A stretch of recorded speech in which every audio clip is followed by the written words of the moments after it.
Welcome everyone to Boston University School of Hospitality Administration's Summer Conversation Series. My name is Professor Taylor Peyton. I am a soon-to-be third-year professor with Shaw. I teach leadership and human resources for the school. And I will be the moderator for our session today. We have over 100 people registered. They're trickling in now. And I would like to just welcome our faculty, staff, students, alumni, other colleagues, and the many industry professionals that are joining us today. We have people here across all time zones.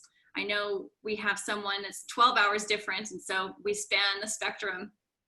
So please, if you're arriving, if you haven't already, close your videos. Our panelists will have their videos up so we can see who they are.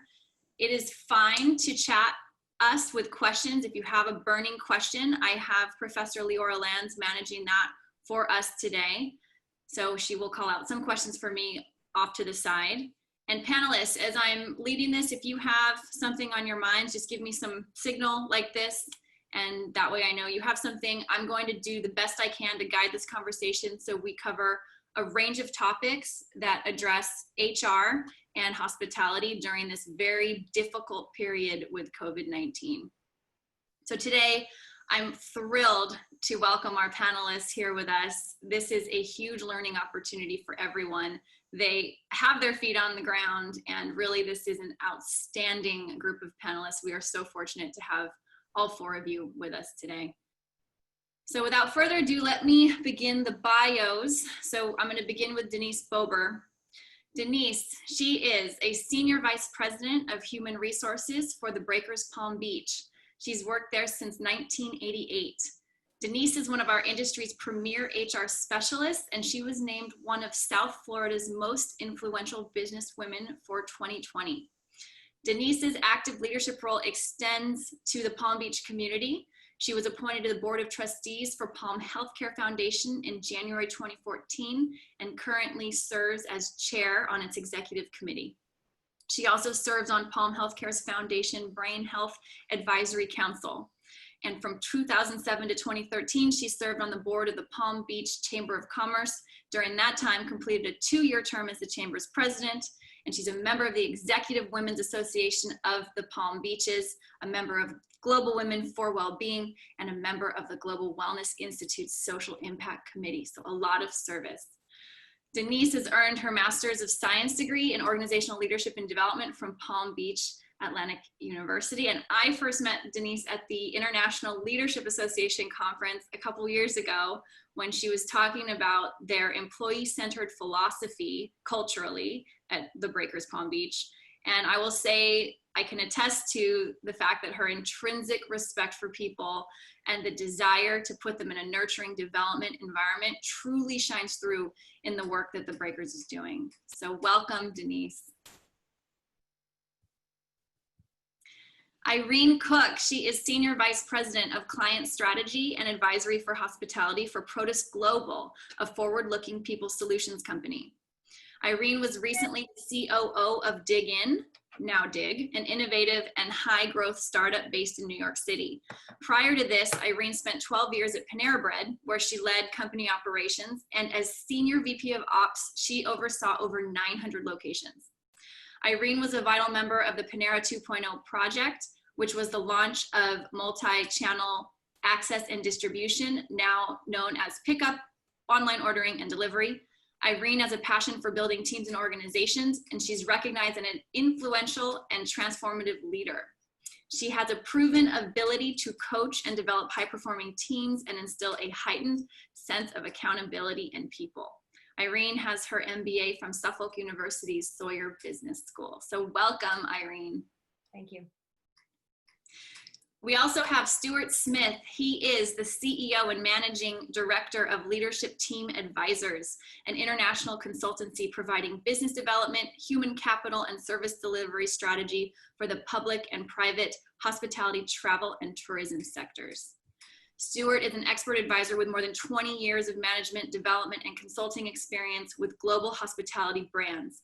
He's also served as the CEO of Afric Event Company, a full-service event management company specializing in the engineering, marketing, and production of conference and industry trade events in sub-Saharan Africa, principally the Hotel Investment Conference Africa. Stuart has worked extensively throughout the United States, Caribbean, Eastern Europe, and Sub-Saharan Africa, supporting clients in the hotel, restaurant, gaming, and private equity sectors. Earlier consulting and advisory career experience for him have included managing director roles with American Express Tax and Business Services, Hospitality Development Group, and HVS.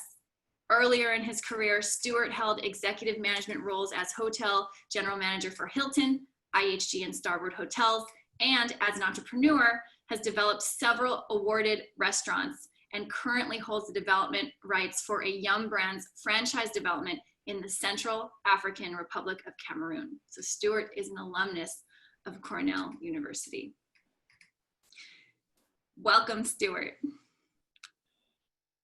We also, finally, last but definitely not least, have Kevin Henry. He is Executive Vice President and Chief HR Officer of Extended Stay America. He has been there since 2014. Kevin mentors dozens of executives and he champions the company's diversity, equity, and inclusion efforts. You'll see that Kevin is a very good storyteller, so there's no way I can do justice to his bio personally, but his first C-suite position was in 1997 at the age of 29 as the Chief HR Officer for Nationwide Credit Incorporated. Kevin was recruited to be Chief HR Officer of Coca-Cola Bottling Company Consolidated, where he's also served as assistant to the president. In 2010, Kevin was recruited by Lance Incorporated, a regional manufacturer of salty snacks, as Chief HR Officer. And several times, Kevin has found himself in C-suite positions as the only African-American executive and also often the youngest executive on the team. So it's quite the storyline for Kevin. He's both led and served on many boards, including LifeLead International, the Board of Trustees of Johnson C. Smith University, Cornell University School of Industrial Labor Relations, Wake Forest University School of Business, Charlotte campus, and the Urban League of Central Carolinas, to name a few. And some of his awards include being recognized by the Charlotte Business Journal as a top 40 under 40 award winner. And recently, in February of this year, Kevin was named Most Influential Black Executive in Corporate America by Savoy Magazine.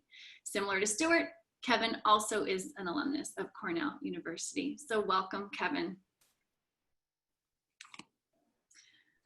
So I want to begin with our point in time. When we scheduled our panel event, we did not know where we would be in this pandemic.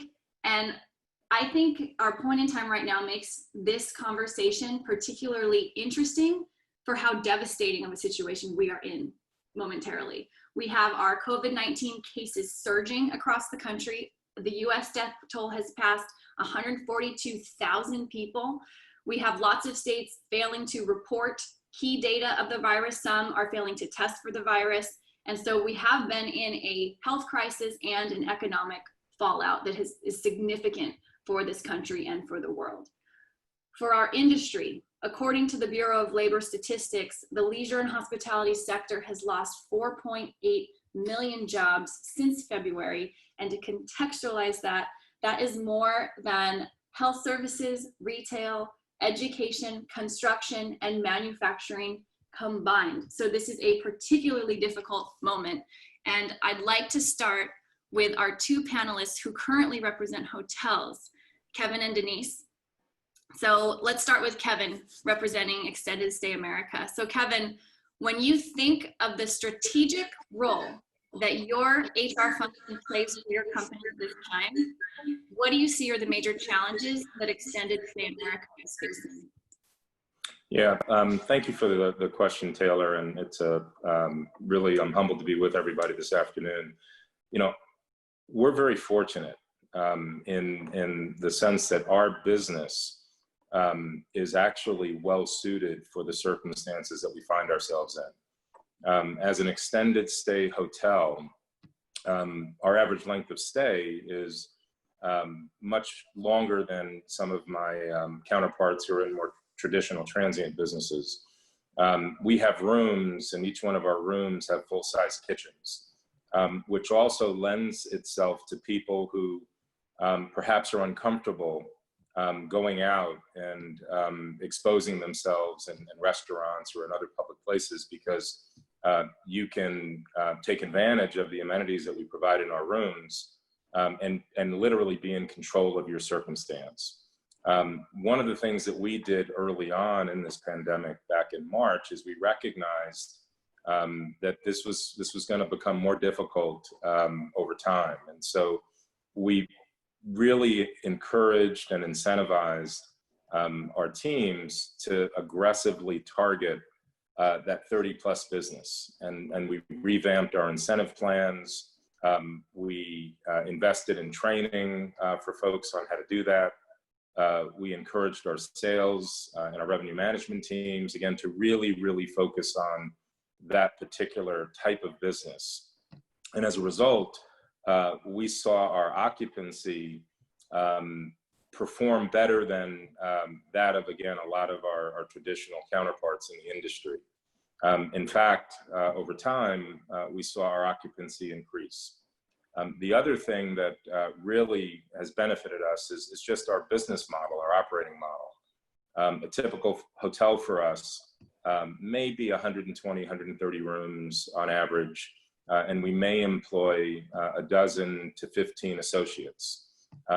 Our guests are very autonomous because we don't have restaurants, we don't have bars, we don't have lots of amenities in our facilities. There isn't a need for a lot of additional service staff. And so with that, our margins are pretty solid, pretty strong. And we've been able to maintain margins through this pandemic. All 600 and some odd of our hotels have been open the entire time. We haven't had to furlough associates, which we're very thankful for. And again, we've seen our financial performance remain pretty consistent, and we've been very pleased for that. So the last part of the comment, from an HR standpoint, it's really been my responsibility, that of my teams, to encourage and inspire our organization to stay the course, and to make sure that we're putting people first, to make sure that we stick to our knitting, which is we're an extended stay brand in the mid-economy space, and ensure that we're open and able to service all of the guests and customers that need us as a place to stay as they're continuing to conduct business or move about their normal lives as best they can during these challenging times. Yes, so Kevin, it's fair to say that your group has had a better time than some hotel groups when it comes to this crisis and how it's impacted your business. I want to turn to Denise with the Breakers Palm Beach, because you represent the luxury resort segment. Denise, what is the strategic role that your HR function plays for your company at this time? Well, you know, it's taking care of the people. When I first started in human resources 32 years ago, I quickly recognized that I was in the people problem-solving business, and that even under normal circumstances, people are really messy. And then when you have events like 9/11 and the Great Recession and COVID-19, you really have to find the silver lining and use those negative influencers to create positive, long-lasting change in your organization. We are fortunate at the Breakers to be 4th generation of ownership. We have a loyal customer base. We have a high trust culture, 2,000 team members strong, 80% retention rate. 98% of our team members participated in our last employee opinion survey, and 92% said that we were a great place to work. Over 30,000 hours last year in community service. So, you know, it's just like what Kevin said, it's you stick with the plan. You don't abandon the basics. We're a people-centric culture of care. And our guiding principles, while simple but profound, it's take care of the team first, because if you do that, they're the ones that take care of the guests. The guests come back, they take care of us financially, and then we can give back to the community and the families of our team members who live in those communities. So stick with the guiding principles. Make sure that you're not abandoning your pay and benefits practices. You know, it's a bloodbath out there right now in the hospitality industry, and I've heard horror stories from a lot of my peers where they're cutting pay and they're laying off, and you know, it really is a tough time. You stated, Taylor, the statistics right now. So, you know, from an HR challenge, we had quite a few, and I go back to February and I think about all of the decisions and all of the notes. And what were our biggest challenges? Our biggest challenges were from the external. It was from the media, and you know, making sure that our communication to our team kept them on course so they didn't get anxious and start to panic with everything they heard. You know, and then the government agencies that we had to deal with. The state of Florida, I'm embarrassed to say, has the worst unemployment system in the country. And $275 a week is the maximum payout. Our own governor called it dilapidated and had to take down the system and try to rebuild it during this pandemic. You know, so we made sure that we had resources to help our team fill out applications, keep applying, launching surveys, keeping in constant communication with how they felt and what they were doing. From an internal standpoint, changing behaviors, right? Because this isn't the new norm, wearing face masks and social distancing. We're in hospitality. We don't like to social distance, right? We like to be right up on top of each other, hugging and kissing, and that's just the environment that we come from. That's part of the reason why we get into hospitality. But we wanted to stay the course to help them change behaviors. You know, it's really easy to do that through an educational standpoint if you're gonna motivate and make it fun. So we put challenges into place where people can win prizes if they, you know, if they got the answers right. We did airborne pathogen training for all of them. And the other piece of it, again, is that financial, physical, emotional, and mental well-being that's so important during times of crisis and panic. Mm-hmm. Yeah, thank you, Denise. Yeah, from what Kevin and Denise both said, clearly leadership is very important for the industry and for companies at this time. And HR, as a major function of any company, hires, trains, and retains people. And so Stuart and Irene, I want to ask you, for hospitality companies who are hiring leaders in this challenging time, what kinds of skills and strengths are they looking for in people? So Stuart, with Leadership Team Advisors and HDD Advisory, you've done a lot of executive searches. What kinds of leaders do you see are critical to have in this rapidly unfolding situation? Well, first of all, thank you, and I'm humbled also to be a part of this esteemed group. I think we live in some very unusual times. There's truly a paradigm shift in our culture, in our business, our social behavior. None of us alive have experienced anything of this nature. And there's a very good chance that this is the new norm. And that will continue to infect hospitality business, probably more than any other industry, because we do like to be close to the customer. We are a touchy-feely business, and the initial impact has been extraordinary. You know, I'm in New York City, and the majority of hotels are still shuttered. I mean, every full-service, luxury, corporate, convention hotel, by and large, is still closed. Now, some of them are running food and beverage operations, but even the restaurant business, at best, 50% of the restaurants that are shuttered will never open again. So this is an extraordinary time for leadership. And leadership, the issue here is that it's affected every level of the business structure. So even leaders are considering, you know, what about me? They're looking out for themselves as far as, you know, where their next move is. There are CEOs that may not have gotten replaced at this point, but I can honestly name probably a half a dozen of them that will be replaced simply because of decisions that they made a year ago or 2 years ago to not go digital in this space of hyper digital. So this is a time where astute leadership is required, someone with a skill set that understands the social dynamics of the organization.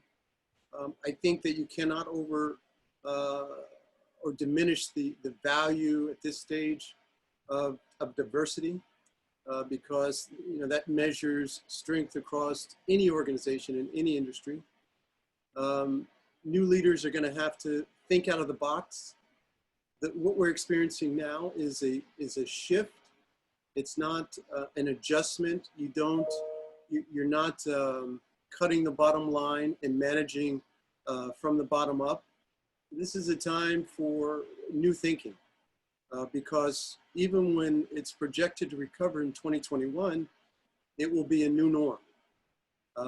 The social impact, the behavior that we're experiencing now with masks, social distancing, even when there's a vaccine, it's so ingrained now in our behavior that those that are in the most impactful categories, the elderly, those with pre-existing conditions, will likely maintain those social behaviors of social distancing and perhaps not going out as much, traveling as much, certainly traveling into, look what's going on in the country. I mean, we've shut down almost 40 states coming into New York that would have to have a quarantine order if they were to travel into New York City. So it's a time for very innovative leadership, strategic thinking, inclusive thinking, really breaking the model and rebuilding it, because all of corporate hotels, they're all rethinking their new models. And how is a 1,000-room hotel going to address the cleanings required and the sanitation required to meet sanitary practices of a pandemic or of a virus that's under control even after there's a vaccine? So I'm seeing new leadership. I see individuals coming into hospitality from other industries. Certainly retail is being devastated. They were suffering, they were limping into the pandemic. And chances are we'll see a new model for retail. So we'll see some of the best come out of that. But what we will see in leadership is the best of the best, because there's so much talent that's on the street. Thank you, Stuart. Yeah, I want to follow on you mentioned restaurants as part of your comment, and I know, Irene, you have a background in restaurants with your background with Panera and then COO of DIG, which used to be Dig In. What have you seen or what we need from our leaders? I know Protis Global places talent in leadership roles for hospitality. Can you comment on that, please? Sure, and Protis Global doesn't just serve, the hospitality. We're cross-functional in terms of the CPG world and so forth, beauty and cannabis, adult beverage and so forth. So what we're seeing is truly, first of all, with leaders in the hospitality, sector, literally taking a pause and going, you know what? Is this the sector that I want to be in? Number one, there's a lot of reflection. And I think that reflection is happening across industries. As people think about their safety and their health, both mentally, physically, and the place that they choose to be, not only as an organization, but even location. We're seeing, transient moves as folks want to move to different places. So, we are seeing a lot of reflection of leaders, of choice of who they choose to be and where they choose to be. Additionally, in terms of sourcing talent, I can tell you that there's a couple of key things. Stuart mentioned one of those, and that's literally being innovative, because this is a time that you have to pivot daily. I can't tell you how many times people have said to me, each day feels like a week. And it's 24/7 for these leaders out there trying to navigate through all the different things that are coming at them and at the same time thinking about their future. So I am hearing a lot of folks ask for leaders who operate with a heavy level of transparency and are comfortable with that transparency, because our employees need to know what's going on, and the well-informed employees can be collaborative and supportive and engaged with those decisions. It's the ones who are making decisions in silos to Stuart's point, that I think will have challenges in the future. So being collaborative, being innovative, certainly a lot of courage thrown in there in the mix is important, because they've had to take courageous actions. Some of those in relationship to their business decision as to where we operate, and conversations with their partners, as well as courageous conversations even with their people, as what that means for the business short term, so that there can be a long-term perspective. So all of those are very unique. The other thing I'm hearing is, to Stuart's point, a heavy conversation in terms of diversity, not only in representation, but in thought process across organizations. So that just has to be organically who they are, and who companies are choosing to partner with today. Yeah, let's talk about diversity, because we have the increased social awareness happening with this pandemic, alongside the pandemic, social awareness of racial, ethnic injustice and cultural inequity, the Black Lives Matter movement. So Stuart, Kevin, I know both of you have done a lot of work in the DEI, diversity, equity, and inclusion area. So Kevin, can you speak a little bit to what Extended Stay America is doing for your organization's social justice and community work? Sure.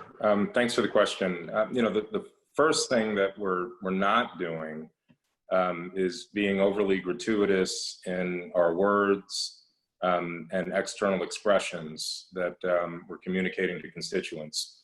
I think that's a real risk, particularly with some of the backlash and some of the emotion associated with the tragedy that took place in Minneapolis recently, and in Georgia shortly before that, among other issues. And so we've really tried to be intentional around putting actions behind our words. And one example that I'm very proud of, we're actually rolling it out this week. We'll be communicating it more publicly next week. But shortly after the tragedy in Minneapolis, my CEO and I had a conversation along with members of our senior leadership team and said, what can we do? How can we utilize our assets and our platform to make a difference? And where we landed was to really encourage not only our associates, but our guests to vote in November. And people can ultimately vote for whom they want to vote for, as they should. But what we really put a shoulder into was this notion of vote. And so we're activating all 600 or so of our properties, and we're reframing them as voter registration centers. And we're leveraging technology, we're leveraging the access we have to anywhere from 50 to 100,000 guests a night across our portfolio, and reinforcing this not just message of registering to vote, but this right that we all have to register to vote and then exercise that right to vote. And so putting actions behind words, leveraging our platform, communicating it in a way to our associates that they're inspired and they feel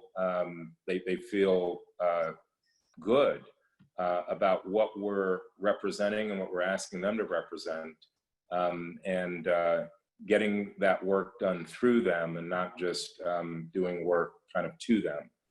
So that's one example that literally we're in process, and people say, well, you're a hotel company, you're a lodging company, and that we are, but we're more than that. And we believe that's just one example where we're having impact and influence in the communities where we live and work, which connects back to our purpose statement as an organization and to our core values. Wonderful.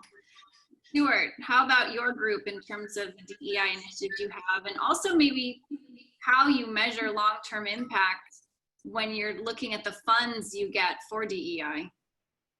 So I'm seeing a lot of companies step up. We're living in, it's kind of a perfect storm, this global pandemic. As Kevin mentioned, we all witness prime time, someone being choked out, prime TV, and there's been, social upheaval. So, and while people were sitting at home after the second month, collecting unemployment, they took to the streets because socially and emotionally, it touched everybody. So we're seeing companies that are stepping up and pledging money, and even the company that I'm associated with, Yum Brands, I was on a webinar with the CEO the day before they announced a $100 million contribution. Nike's contributed 40 million, largest distillery in the world, Diageo, another 40 million. But the challenge here, the problem exists, is that most of these organizations don't have this structure in place. They've been so negligent on their diversity initiatives that in making these statements, they don't have anyone to turn to say, okay, now, how are we gonna, we wanna, roll this out into training and education and social practices and inclusion and entrepreneurship. They really don't have anyone. And what I don't hear in the conversation across corporate America or international companies is in making space at the C-suite level, where the biggest impact across companies takes place, creating a seat at the table. Now, I recall back when the NAACP came out with a report card on the hospitality industry. It's back in 1997. And it was the biggest shakeup to the hotel business. Everyone took offense to it. A few companies that didn't, they're now at the top of the list on diversity. Interesting enough, the top 50 companies on diversity are Marriott and Hilton. Those are number one and number two. And for the past 23 years, Marriott has had a very strategic approach to diversity. In fact, 50% of their board is represented by members of color or women. So in a company like that, they don't have to throw flowers on the situation. They have a strategy that they've been working for years. The challenge is the accountability of all these other companies. Yes, it's good to step up and say we're going to put money towards it, but there needs to be accountability, and I question the accountability. But to Kevin's point, being very careful of the language that you use in the steps taking forward. I like the idea of, which is kind of a broad approach to saying, let's open up our hotels to bring people in to vote and to really measure what the community has to say about the social condition of this country. We're talking about America. So I think, if I can wrap up and just say that I think that the hospitality industry has been slow to create opportunities at the C-suite level for people of color, for Black people, and for women. That goes without saying. There's great number and great representation at the mid-management level, but at the senior level, there's a vacuum. And during this social time, there's a real need for people to pay attention to that, because there needs to be a seat at the table for everybody, for change to happen, and for companies to grow in this time. Thank you, Stuart. Yeah, you're speaking to involvement at all levels, you and Kevin both, when it comes to pushing these initiatives forward. And even with these new safety procedures we're seeing that need to be implemented across different segments of hospitality, we're seeing that organizational culture is so critical to supporting those initiatives. So Irene, can you speak a little bit to how you see organizational culture being critical in this time, especially when it comes to how companies communicate to their people? Actually, I've definitely seen and heard a number of different organizational, the diversity in people's reaction in the first 30 days, I think helped define leadership in many organizations, from, mass layoffs that I heard by text to complete conversations every single week with every employee personally and individually that was even furloughed. So it didn't matter if they were on the payroll actively or not, they were being connected to individually. So I do think that this is a time that truly defines leadership as it relates to people and how they care and how they truly are part of, thinking about their human capital and the talent that they have on their teams and how they want to retain those. I also think it's a time where where we've seen a number of organizations really step up to the plate and take additional initiatives and literally risk their cash at a time when it's a crisis place as far as that cash is concerned. I mean, Warren Buffett said something about cash and courage at a time in crisis is king, right? But I do think that I've seen a lot of folks take that initiative to retain their most valuable asset, their people. So that's number one, is with their pocketbook, right? Is number one. And number two is with their most valuable resource right now, which is their time.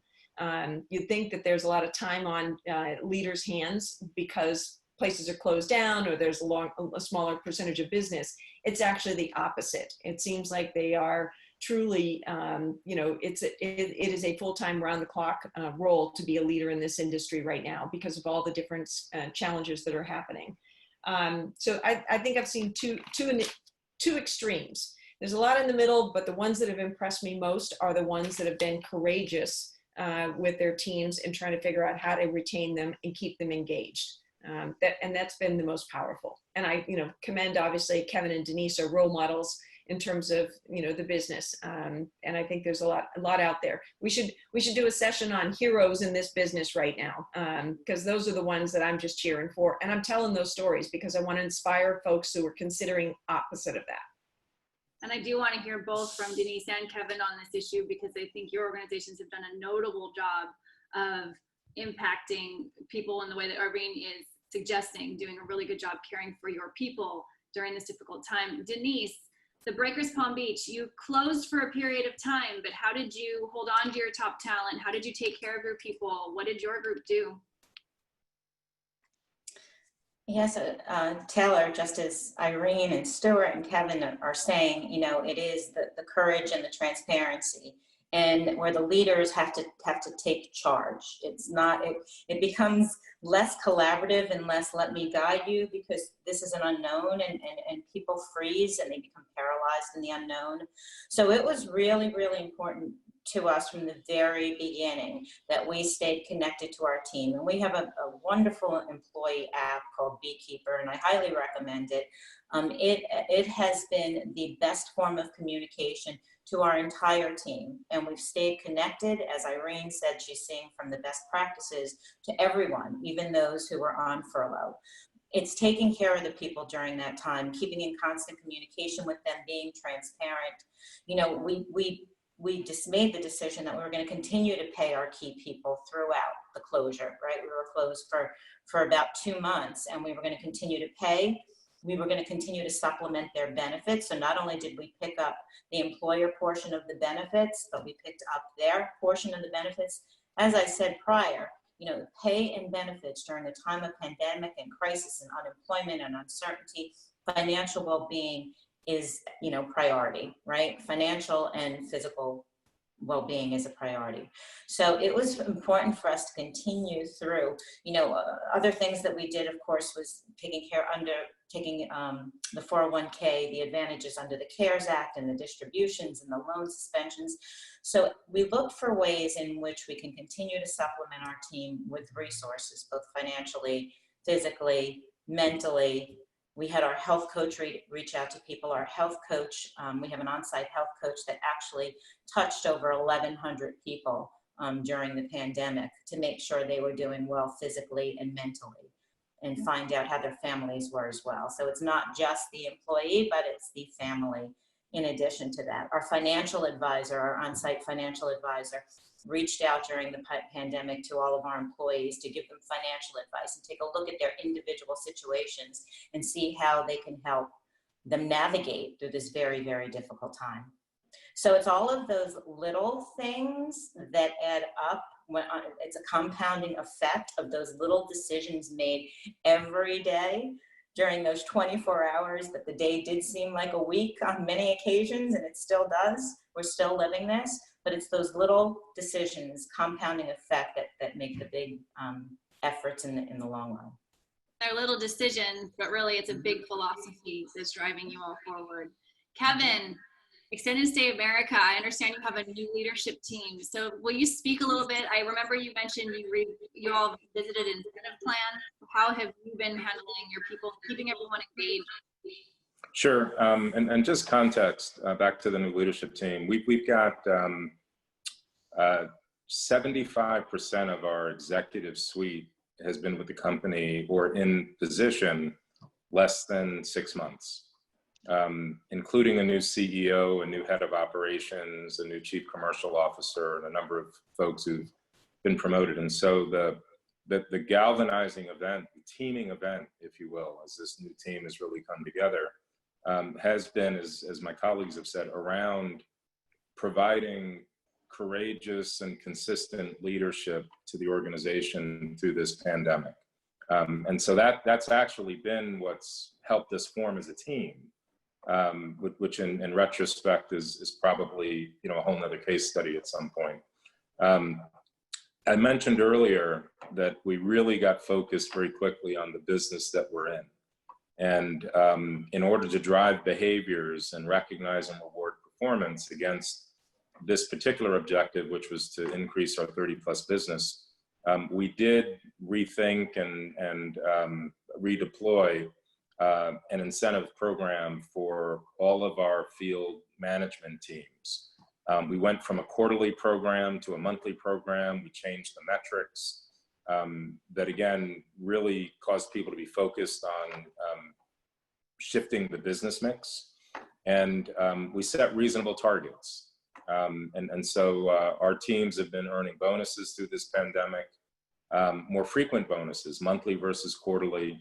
The only people in the organization who had their pay negatively impacted was the senior team. Each of us voluntarily took a reduction in our base pay, which we then turned around and we donated into our Associate We Care Fund, which provides resources for associates who have financial difficulty. And so we messaged tone at the top and demonstrated the behaviors that we wanted people to exhibit as they were interacting with one another, but then also interacting with our guests.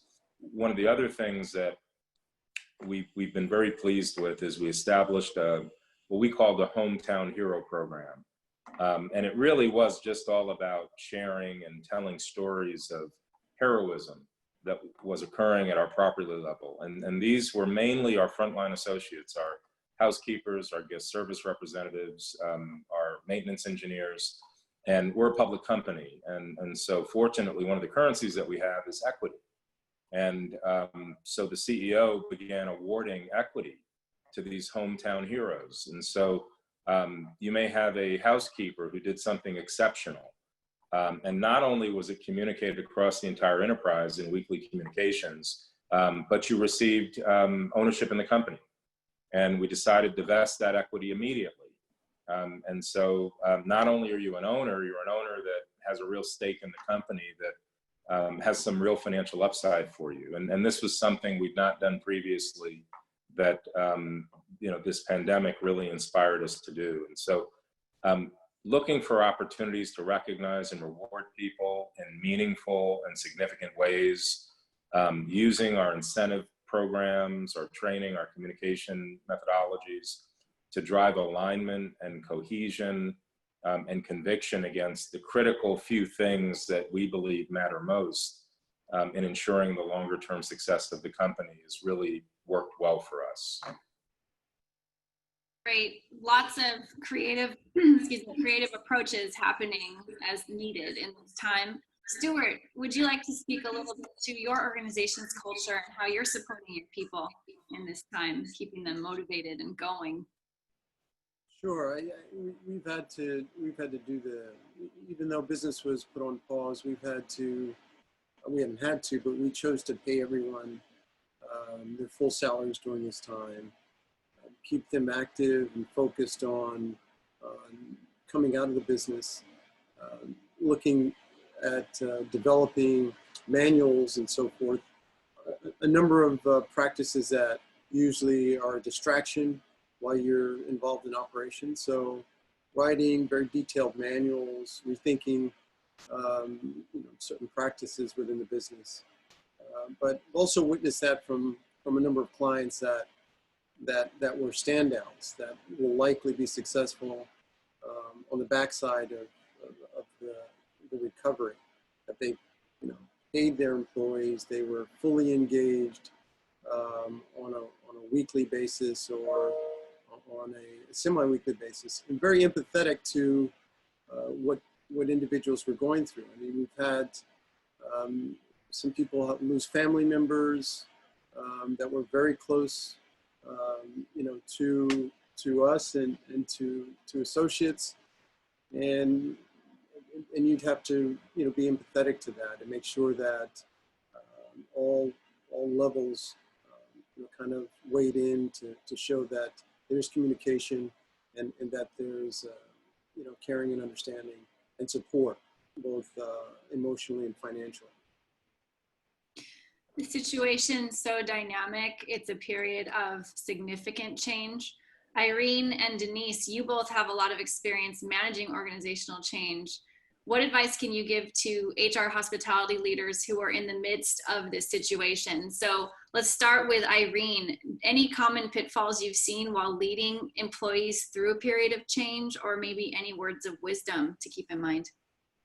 Well, I think the first, I think the biggest pitfall I've ever seen is saying to employees, nothing's going to change when you know it's going to change. We're talking about employers and great habits and so forth. Literally, one employer made an announcement that I'm aware of on Monday saying nothing's going to change, and on Friday had to lay off thousands of employees. So I would say to you, first of all, nothing's going to change, everything's going to change. So I would say, first of all, be transparent, be open. We're in this together. Be vulnerable at most importantly, be vulnerable and saying, I don't know the answers at this point in time, but we're going to figure them out together. That's probably the simplest approach to change possible. And then the other is, literally, as you're considering those changes, make sure that you collaborate with all parties in it. So take a walk.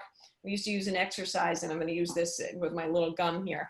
There's several sides of every single package or glass. Take a walk around the entire thing to consider what the implications will be, because it's the unforeseen consequences that usually are the most, deleveraging in any kind of change management. So those are the couple things I've learned. Oh, fabulous. Thank you. Denise, how about you? Pitfalls, managing organizational change, or words of wisdom? Yeah, I think right along the same lines as Irene, it is that transparency. It is being vulnerable and telling people the truth when you don't know the answer, but you're going to let them know that you're going to work on getting that answer for them, and you'll figure out a way. As I said in the beginning, we're in the business of solving people problems, and when your team relies on you to do that for them when they don't know how to do it, it's really important that you take that charge and you lead through it, and you lead through it with conviction, with honesty, openness. During times like this, it's very important to keep positive, to maintain your own positivity, and to shine that positivity on your team's light. You have to give them hope. People are looking for hope at the end of this dark tunnel, and realistic hope, of course. You don't over-exaggerate anything. You stay the course, you communicate with them, you're transparent with them, you give them the good, the bad, and the ugly, and you don't move away from your core values and beliefs. So yes, stay positive. We're saying this is so important in this time. At the same time, there are all these new safety procedures, difficulties with implementing them, HR's role involving that implementation. So Kevin, Extended Stay America, you're staying consciously aware in 2020. Can you speak to some of the workplace safety initiatives your group is putting in, and then also how you're getting your people to be excited about it if they can be, or accept it? Sure.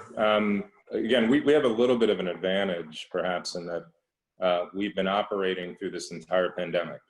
And so very quickly and early on, we made some decisions around operating procedures and our approach to the business that would allow us to operate effectively, efficiently, and most importantly, safely. Both the safety of our associates and the safety of our guests. And so one example, and again, this is the nature of our business, with a longer term guest profile, we're not having to turn rooms. perhaps as frequently as others who may have a higher share of transient business. Therefore, we don't need to have our housekeepers in rooms as often. I said earlier that our guest profile is such that our guests are largely self-sufficient and pretty autonomous. And so eliminating the frequency or reducing the frequency of contact is something that we did very early on in the pandemic. We've recently communicated, and we've been fortunate, we've partnered with some of our vendors, much like other colleagues in the industry have, to revise and revisit some of our cleaning procedures, some of the products and chemicals that we use, and we've branded this under the kind of the theme of stay confident. You can do a lot of things from a branding standpoint when your company's name is extended stay. So stay confident. And that's the kind of thing we can also tailor to your question. We can get our folks energized and enthusiastic about. We also have an associate app that we deployed probably 4 or 5 years ago that's been a real lifesaver. It allows us to connect with people in the palm of their hand. And this particular platform that we have also allows people to get this feedback. Send us videos, send us pictures. We do a lot of hashtag challenges. We use some cryptocurrency to recognize and reward people, and then allow them to be able to redeem for merchandise in a virtual store. And so when we roll something out like Stay Confident, and then we ask people to show us their confidence, we get lots of feedback back from all 600 hotels, both in words and pictures, about how our people are doing that. And then we can recognize and reward that behavior, and you end up creating a virtuous loop of positive reinforcement that becomes infectious. So changing procedures where they make sense, leveraging effective and efficient tools to deliver that messaging to the organization, inspect what we expect, and then recognize and reward people who are doing what it is we're asking them to do. And then sharing that, evangelizing that just as broadly as we can, so that it inspires others to do the same thing. Great. Irene, I'm wondering if you can speak to safety from a restaurant perspective for F&B folks here on the call, in terms of what you've heard and what you see people doing and how guests are being served. And first of all, I would say that I've been very impressed with our industry taking, with food safety, which was a common practice for us, keeping hot food hot and cold food cold, have taken that to an extreme. I've seen, first of all, organizations take very key people with cross-functional knowledge about the business and designate them as a leader responsible for this. That's probably one of the biggest initiatives, is somebody has to own it. I worked for a man for many years who literally said, when everybody owns it, nobody owns it.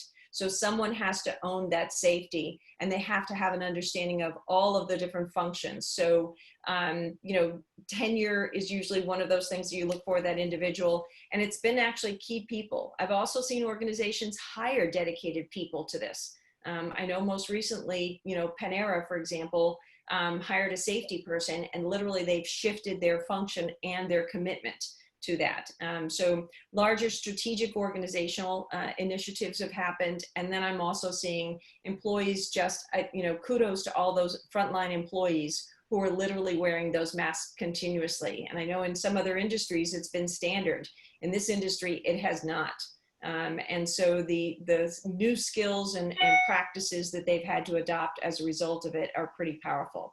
I'm also seeing in restaurants and even production facilities, institute standardized thermometers, to test people as they walk in the door. Not that that's going to catch everything, but they're just adding more on a routine basis, continuously evolving in order to expand that safety factor for their employees first, and then as the consumers come in for their consumers. We've been talking about wellness from a physical perspective, but there's also wellness from a mental perspective that's really important. Denise, I know at the Breakers of Palm Beach, the Breakers historically has addressed the mental health of its employees. What have you done in the past, and how is that different from what you're doing now? Well, to give you a little bit of background, Taylor, our mental well-being platform has been in place since the early 2000s. So we're in 2 decades of taking care of our team mentally. That's when the transformation happened, and we put team member well-being at the core of our strategy. And it made it a long-term commitment because we knew that we needed to. And, you know, it often irks me when I read articles about how workplace well-being does not work, because it does work if you do it the right way. And as I believe Kevin said before, if you don't have an infrastructure to take care of it, then it's not going to work. We have been recognized as a leader in workplace wellness. I have been fortunate enough to speak globally about what the Breakers does, and we're very, very proud of it. Early on when we started the mental energy dimension, it was really about full engagement and awareness of being in the present, improving concentration and critical thinking. So strategies to help quiet the mind and meditation and mindfulness and writing and journaling. You know, but fast forward to the future now, right? And you've got the opioid crisis, and you've got, unfortunately, the suicide rates going on. Those practices that we've had in place for the past 2 decades, you know, they're great. We should all have them, incorporate them into our lives every day, but you need something more than that. So probably about 2 or 3 years ago, we put into place mental health awareness training for all team members. And it's an 8-hour program, and it covers everything from mild depression to schizophrenia. I open the session for all of the sessions, and we have an expert come in to teach it, a local expert who's certified in this. And I basically say, you know, we all have challenges in our life, and especially now, right? But if you're having issues, or a team member's having issues, or a family member or friend, we want you to be able to recognize these issues, take away that mental illness stigma, right? Call it brain health, and seek out the resources that we're giving you. It's okay. And that's a key thing, to talk about it openly in the workforce and make sure that it's okay to talk about it. And our team, they talk about it, right? So everything, again, from mild depression to schizophrenia to drug abuse and eating disorders and suicide thoughts. And again, you have to be transparent, and you've got to communicate it, and you have to make sure that there's a safety net for those employees who do come forward and want to talk about it and want to reach out for the resources. You know, 56% of American adults have reported that they have mental stress from this pandemic, and that's only what's reported. I'm sure it's way higher than that, you know, and it shows itself in sleep and poor appetite and drug abuse and alcoholism. And we've got a real problem, and companies have to wake up and do something about the mental health of their team members and not avoid it. And they've got to implement programs and processes and resources that really are going to deal with the issue now more than ever. So yeah, I'll get off my soapbox on that one, but it really is part of who I am, and I'm really on a charge with this one. Yeah, thank you. So I want to open it up to all of you and just ask, is there anything else you wish to share that we haven't covered? I know there's so much to cover, and all of you bring so much expertise. It's amazing. This is such a great panel. Stuart, let's start with you, because we haven't heard from you in a little bit. Oh, I think, no, I just think that we're living in unusual times. I think it's an opportunity to see some unique thinking around this and creativity. The hospitality industry certainly survived. So it's innovative thinking and out of the box. Certainly those individuals that are more digitally minded will probably lead us out of this into 3.0 perhaps. So I'm optimistic. I'm more optimistic than pessimistic about the gloom and doom that we're living in right now. All right, let's go to Kevin. Any final thoughts from you, Kevin? Yeah, just I guess a couple of things I'd leave the audience with. One, you know, I had the pleasure of being able to spend a little bit of time with Dr. Maya Angelou before she passed away, and one of the things that she has said, many profound things, but I think will resonate with everyone, is people over time will forget what you said, but they won't forget how you made them feel. And to Stuart's point, when we get to version 3.0, 4.0, 5.0, people will look back in judgment at their leaders, at their companies, to determine how it was you made them feel. And so, you know, I'd encourage everybody to be really thoughtfully focused and convicted around that. The other thing that I would encourage is for folks to be bold and be wise. There isn't a playbook for this right now. And so if it's legal, ethical, and nobody gets hurt, it's fair game. And be creative, be thoughtful, but you know, be convicted in what it is you're trying to do. And the last comment would be that you earn the right to lead people. And people need leadership right now. And so as leaders, it's incumbent upon each one of us to really, really lead as hard, as passionately, and effectively as we can, because folks are depending on us. Great, Kevin, thank you. Irene, final thoughts? Yeah, I think this is a time where we are seeing every emerging trend that was occurring, not only in our industry, but across businesses, accelerate. And I think the most important thing for us as leaders, and also as folks who in particularly are passionate about the people involved in our businesses, that we treat them with humanity and dignity and respect. And those are the ones who are actually in the long haul are going to actually create the value in this. You know, as long as they're embracing those emerging trends and treating their people in the right way, those are the folks you're going to see who are in this for the long haul and survive this, actually probably stronger.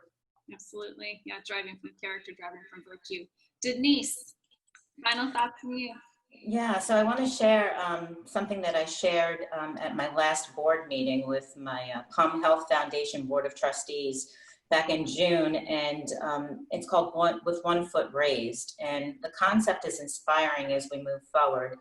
And it actually was St. Ignatius that it described the ideal leader as living with one foot raised, meaning always in motion, moving always into new knowledge and understanding, into new lands and new cultures, ready to step forward and respond to human need.